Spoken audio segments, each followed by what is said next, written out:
My name is Barros. I'm a professor of organization studies here at Grenoble École de Management in France. I study, I'm really interested in alternative organizations and social movements, unions. The way that I approach this is, and I try to approach all the research is in a relationship with collaboration. So I think the way that I see knowledge is that there's no hierarchy of knowledge. I think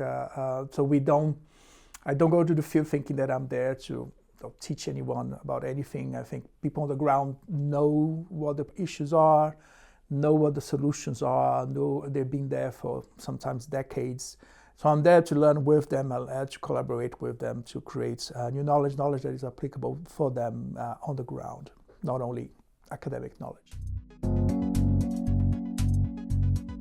Preferred practice in our study are normally practices that are related with local knowledge. So it can be anything from family agriculture to local unions to social movements.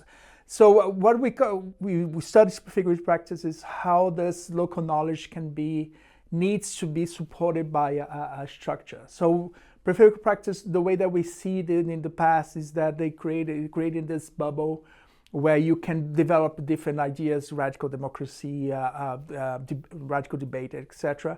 But what we discovered, particularly working in the Global South, my work in Brazil, is that most of the time when you develop this preferred practice, you develop it in a context which is not necessarily friendly to it. It can be actually hostile to this practice. So we try to develop this idea of how preferred practice can translate into legal and political tools that actually help them to survive and to thrive. So in this sense, what we thought it was really important is to have what we call arbiters, so knowledge arbiters. So those are people who are legitimate within the community. In our case, we have international judges that work in international court who not only recognize this preferred practice and the knowledge that sustains it, but tries to connect this to other kinds of knowledge like scientific knowledge and show that they have like commonalities, that both of them are valuable, but they have common goals, they have common issues that they have to address. And so it's a way to connect them and show how can they work together to create a context that supports this different kind of practice that happen on the ground. So embodiment in our research relates to everything that it's about bodily sensation. So how you feel in a space, how you move in a space, how you relate to space through your body. And what we found is that the body that has become more and more important in thinking about this, particularly in terms of alternative organizations, in organizations that try to do differently within our society. So what we found is that body, in fact, can be a really interesting source of information about the organization, about its practice, and about how its practices are working or not. So the body can be, when you have a body discomfort, when you don't feel well in the space, it can be a really important source of information that something is wrong within the organization. So we try to use this idea of the embodiment of these body sensations as a way to inform decision making, as a way to inform when you want to understand how the organization is evolving or what are the problems around it, that you should pay attention to how people feel in your organization, how they actually experience this in a bodily way, and use this as a source of information to try to understand what is wrong and to develop better practices. So the main takeaway for research of embodiment is basically pay attention to the body. It's pay attention that the body can be a source to show you where which parts of the organization is not working. What are the elements that are affecting people more than you thought? So, and take this body discomfort as a source of information to provide better decision making. And I think this is important important to think about the body, because I think the female membership of alternative organizers are already pretty attuned to the fact that the body matters. But maybe this is not something that the male membership thinks about, because of our, the culture behind being a male in society in general. So it's important that the male membership also tries to understand that the body is important and that it's part of what constitutes our alternatives.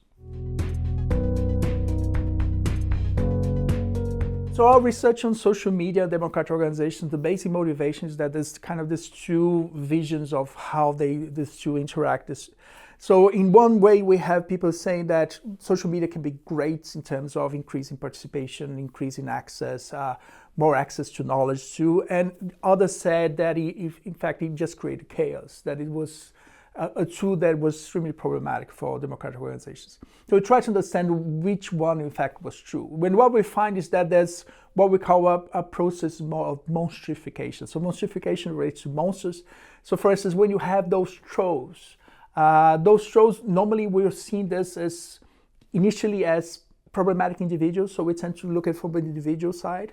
And what we saw is that these monsters actually, these trolls are created through time, depending on which stage of the process of the democratic process you're looking at. The main takeaway for social media and the relation with democratic organizations is that you have to pay attention when to use it. So there are specific contexts like the mobilization where the social media can be amazing. But there are contexts like debate where social media is problematic because essentially social media has a different idea of what democracy stands for. Social media is not about debates. Social media is much about individual expression, free individual expression, which tends to be not so great to the debate of ideas. So I think the contrast between how prefecture practice happened in the global north and the global south. And the global north, there's this idea that there's a bubble that we take for granted, that there's a safe space where you can experiment with alternatives, which is not the case for the global south. Every time we experiment with alternatives, there's a backlash, there's police violence, there's political pressure.